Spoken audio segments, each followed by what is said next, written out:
రేఖ lunch అయిపోయిందా? అయిపోయిందండి. ఏం చేసావు మంగళవారం స్పెషల్? మంగళవారం స్పెషల్ అంటే వెజిటేరియన్ ఉంటది. చాలా లైట్ గా సాఫ్ట్ గా ఉండే ఫుడ్ చేశాను. అదే చూపించిన. ఇంకా రైస్ వేడిగా ఇప్పుడే అయింది. వచ్చి సాంబార్ ఆనపకాయ టమాటాలు అన్నీ వేసి సాంబారు పెట్టనమాట. చాలా లైట్గా హ్యాపీగా అయిపోద్ది. దాని కాంబినేషన్గా ఇంకా గుమ్మడి వడియాలు, మామూలు పాపడ్స్, ఈ సమోసా వడియాలు మూడు వెరైటీ ఉండేది. మూడు మరి ఇంకా ఫ్రై కానీ కర్రీ కానీ చేయలేదు కదా, అందుకని ఇంకా 3 రకాల వడియాలు వేపిస్తాను. మీకు ఏ ఇష్టమైతే అయితేనండి.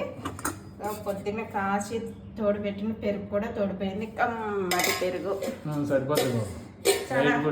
లైట్ ఫుడ్ ఏంటంటే వీడియోల కోసం ఏమీ మనం చేసేమి తీయట్లేదు. మనం తినేదే మనం చూపిస్తున్నాము అంతే.